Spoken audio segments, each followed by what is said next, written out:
isso primeiro. Eu acho que a grande diferença entre o MBL, o PT e os trabalhistas é justamente a perspectiva de como que se dá o crescimento da economia. Eu não acho que apenas com superávit primário a gente vai resolver, por exemplo, o problema da dívida pública.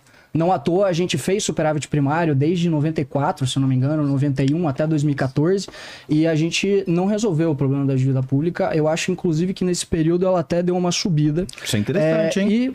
Mas, cara, mas é que tá tudo escrito, gente. A gente fala isso em live, a gente fala isso em vídeo. Vocês estão, desculpa, é que vocês estão ainda batendo em uma caricatura do que a gente é. Não, mas... ninguém tá batendo em caricatura, não. Ó, eu falei desde o começo aqui. Existe uma coisa que vocês escrevem aqui e existe a prática política. Não, cara, não tem o teto de gastos vai contra isso. Não vai. Então vai lá. A literatura, e eu concordo em partes com isso, que o teto de gastos é contra isso. Em partes, calma. Em partes. Vamos lá. Isso não significa que essa é a base do nosso programa. E outra coisa, não existe contradição na ação política do Quino que a gente defende. Muito pelo contrário. Justamente o que você falou o grosso do negócio está em falar do BPC e falar da Previdência. Sim, nós temos coragem de fazer isso desde o Temer. Mas, Arthur, que tinha o teto de gasto, meu amigo, presta atenção, o teto de gasto que você defende. Eu defendo, mas a gente não tá entendendo. Fora, meu amigo. A gente não tá. Vamos lá, é que a dinâmica do crescimento da dívida ela é muito clara. Existe o componente do resultado primário, mas se o crescimento real ele for abaixo do juro real, o aumento da dívida vai ser praticamente automático. Né? Então, é por isso que eu falo que o problema do Brasil é de crescimento. A gente está estagnado desde a década de 80. Toca aqui, cara. Muito obrigado. Agora, o ponto é que a gente discorda como que esse crescimento se dá. Né? Porque os trabalhistas eles partem da perspectiva pós-keynesiana. Né? O MBL eu diria que parte de uma perspectiva que dentro da economia é a nova síntese keynesiana. E nessa perspectiva, o gasto público, choques de gasto, ele tem o seu papel, inclusive para elevar a demanda efetiva em certas condições da economia, né? Em condições onde você tem ociosidade, etc. O ponto é que a gente opera desde 2004, se eu não me engano, com excesso de demanda. Que é justamente aí, pra galera entender um pouquinho melhor, você tem a demanda inteira da economia e você tem a oferta inteira da economia. E aí você tem uma medida que é o hiato do PIB. Né? O hiato do PIB é justamente essa diferença de quanto que é o seu produto, quanto que é o seu PIB e o PIB potencial, que é a capacidade instalada da sua economia. O que os trabalhistas acreditam? Basicamente que você consegue aumentar o seu PIB potencial, você consegue aumentar a capacidade produtiva da sua economia através do investimento produtivo. Né? Então, com investimento produtivo em tecnologia, em P&D, em subsídio, proteção setorial, você vai conseguir fazer com que esse PIB potencial ele aumente. E o que o MBL, né, e o que, digamos, essa nova síntese keynesiana diz? Que o gasto público, ele tem um efeito no curto prazo, principalmente quando a economia está em recessão, né, e aí você vai ter vários artigos referentes a multiplicadores fiscais, né, e aí ele vai mostrar justamente que a economia em recessão, quando tem um choque de gasto, ele vai ter... Matheus, só deixa ele colocar mais 5 aí. Top. Tá. E você continua. E aí, pode continuar? Não, só não perde o fio. Pode ir, agora pode. E aí esse... de uma vez também. Esses... É bom colocar no nosso de uma vez também. Não, tem que zerar para ele colocar mais... Esses artigos sobre multiplicador fiscal, né? Eles têm consenso, assim, na literatura. Se for pegar vários artigos sobre o mesmo tema, os multiplicadores, eles dão bem próximos, né?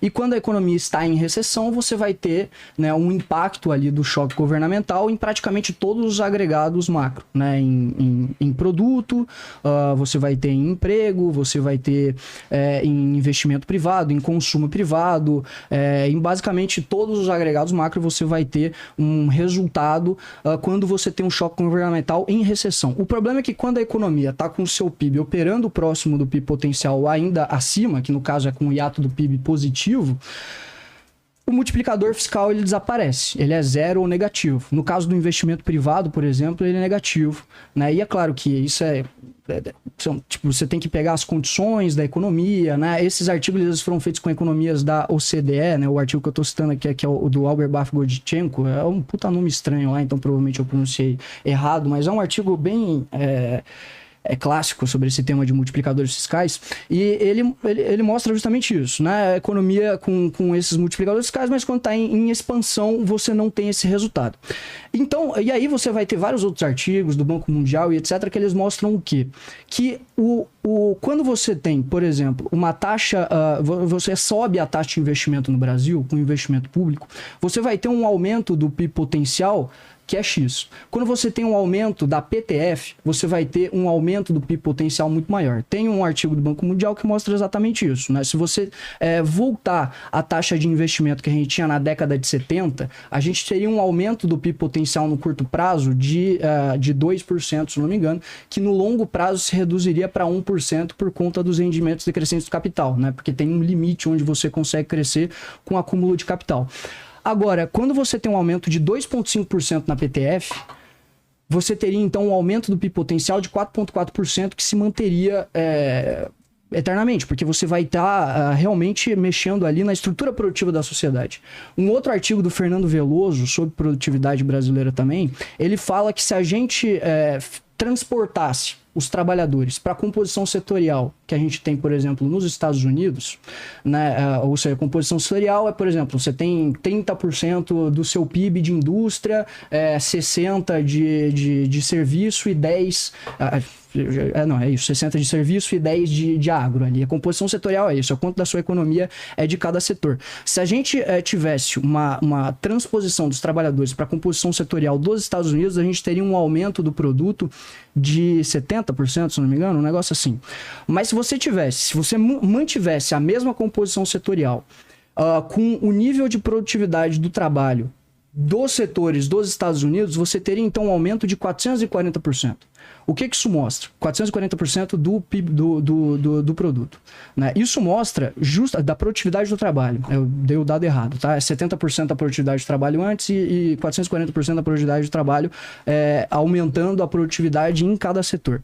Qual que é o ponto? Isso mostra justamente, e aí tem alguns gráficos que inclusive o Ricardo tem aqui, que o principal componente do crescimento econômico que deixou, esse gráfico aqui mesmo, que deixou a desejar comparado com outros países, países emergentes, países desenvolvidos e etc., é justamente a PTF, essa palavrinha aí que é produtividade total dos fatores. Eu tenho 1 minuto só, então não dá para explicar exatamente o que é isso, mas seria melhor. Mas eu acho que o Krepp sabe o que é, ele pode explicar também. Então, eu acho que o grande ponto de divergência é esse.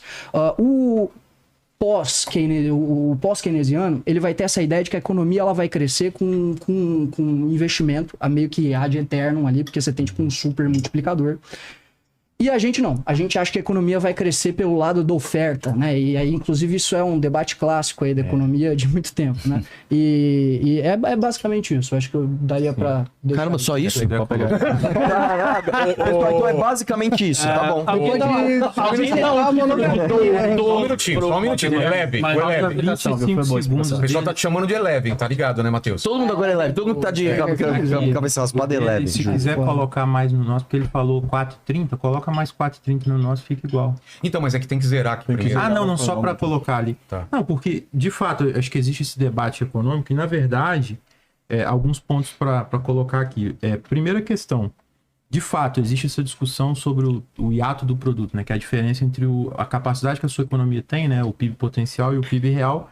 Só que existe uma discussão sobre a forma de medir isso. A produtividade total dos fatores é uma das formas. E aí, na realidade teve uma bela discussão, por exemplo, nosso debate sobre isso. Na realidade brasileira, por exemplo, você tem uma discussão inclusive se é uma forma adequada de medir o próprio hiato do produto. Por exemplo, você pega a situação da inflação nos anos 80 no Brasil.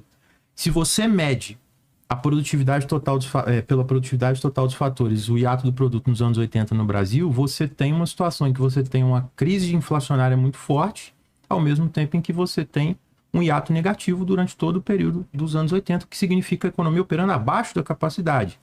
E aí isso é um outro debate. Só que aí a questão é a seguinte, por exemplo, a gente não está aqui querendo...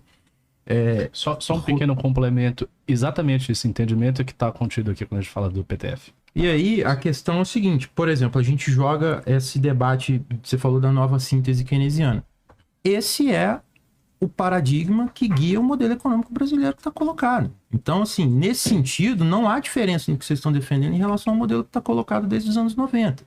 A discussão que está colocada é a forma de gerir esse modelo. E aí eu acho que esse é o nosso ponto do debate. A gente precisa de debater a mudança disso. Por quê? Qual que é o efeito prático que está sendo colocado em relação Se eu puder só perguntar, então, fale um pouco mais da sua sugestão de mudança. Não, porque a questão que está colocada aqui é o seguinte: nós temos esse modelo econômico que está colocado desde os anos 80, que está guiado por essa nova síntese. Isso é pacificado, não é nenhuma acusação que eu estou fazendo aqui. Então vocês aderem à nova síntese, vocês aceitam isso. A questão não é que a gente defende que o gasto público há de eterno. Existe o debate sobre o PIB potencial, por exemplo, se ele é móvel ou não. Sim. Então, por exemplo, eu tenho uma capacidade produtiva, a gente discute se a demanda aumenta a produção, a capacidade produtiva da economia ou não. Isso é um debate que está colocado. Então, se você pega, por exemplo, grandes experimentos recentes de desenvolvimento econômico, você tem o próprio caso da China, o caso da Índia, o caso da Indonésia, Coreia do Sul. A própria Coreia do Sul, você tem o investimento econômico aumentando a própria capacidade da economia. Então, esse investimento poupança bem direcionado. Mas a poupança eles têm poupança, depende. Depois, mas a China, por exemplo, ela pratica déficit há 30 anos. Mas eles têm poupança. Essa ideia, mas essa poupança então veio de onde? Primeiro que a poupança pública tem porque eles não têm gasto social. Não, só me fala, conceitualmente, responde essa pergunta. Da onde que vem a poupança? Porque a poupança é excedente. Então, vocês vão dizer que a causalidade é inversa. Não, calma aí. Só pro Arthur, só pra gente levar. A poupança, ela é o excedente, correto? Sim. É o que excede. Você guarda esse dinheiro, correto? Isso é poupança. Da onde que vem esse dinheiro? Como assim? Não entendi. De uma economia doméstica, de onde que vem esse dinheiro, essa poupança? Depende. Também do público, você tem a China com poupança pública e também do privado. Não, mas de onde que vem do privado? Como assim? Eu não entendi a pergunta. De onde que vem o dinheiro real? De onde que vem? Eu não entendi a pergunta. A sua poupança, Arthur, você é privado. Sim. Você tem a poupança, correto? Esse dinheiro vem de onde, esse real? Você tá falando da minha produção, é isso? Da onde que vem? Não, da sua poupança. Da sua poupança, seu excedente. De onde que vem esse dinheiro? Do meu dinheiro? Da onde que vem esse real? Do meu dinheiro. Como que chegou até você? Não foi via o Estado? O Estado não gerou esse dinheiro antes de você poupar? Eu não sei, eu não entendi essa pergunta. Não necessariamente não. Você está em poupança em real, correto? Não tô entendendo essa pergunta. Não entendeu a pergunta? Você tem uma poupança... Você entendeu a pergunta? Eu não prestei atenção. Você tem uma poupança em real. Faça de novo. Você tem uma poupança em real. Vamos supor, eu tenho 100 reais no banco. Vamos supor que 100 mil reais no banco. Você é um privado. Sim. Tem lá. Esse real saiu da onde? Quem colocou esse real em circulação? A economia? É o governo. O governo. A poupança, ela vem depois do governo. Por isso que a China tem uma poupança alta. Eu não entendi. Tem outras. O que eles estão tentando... Eu entendi a pergunta. É que eu não entendi onde está a contradição, onde está a divergência aqui. É que você está falando que a poupança vai desenvolver, só que na verdade Você está colocando que a poupança ela precede o investimento. Você está colocando que a poupança precede o investimento. Sim, se você tem dinheiro, você consegue investir. O Brasil, inclusive, um dos problemas do juro brasileiro é justamente esse. Você não tem dinheiro, você precisa pegar o dinheiro emprestado para você investir. Eu estou te mostrando, você tem que seja. Tudo bem, mas é um problema dado. Não, mas isso é determinante. Isso é determinante, porque você tem um excedente e você está poupando. Mesmo que seja no setor privado ou no setor público, sim, você tem poupança dinheiro. E é em real. Quem colocou esse dinheiro em circulação foi o próprio governo. Que colocou esse dinheiro em circulação. Essa poupança sua já foi uma movimentação do governo. Porque senão esse dinheiro não estava na sua mão. Vamos lá, só para explicar. Acabou o tempo deles, agora com vocês aí. Fechem o assunto e eles podem completar na pergunta pro chat, usar esse tempo também para... Não, é que eu ia colocar que... Sim, agora eles podem terminar. Eu ia colocar que a pergunta que ele estava fazendo é a respeito da síntese que a gente tem pós-keynesiana sobre a poupança. Você está pressupondo que a poupança vai vir antes do investimento público, certo? Ou seja, você vai poupar primeiro para depois você fazer o investimento. Só que o que gera o determinante do valor que vai nascer dentro da economia é o próprio investimento governamental numa economia monetária moderna, como é o caso da economia brasileira. Entendeu? Então, a grande questão é uma divergência determinante, porque vocês estão propondo que a gente vai fazer superávit primário, a gente vai ter teto de gasto, a gente vai fazer poupança, ao mesmo tempo que a gente vai utilizar essa grande poupança para dar estabilidade para a economia e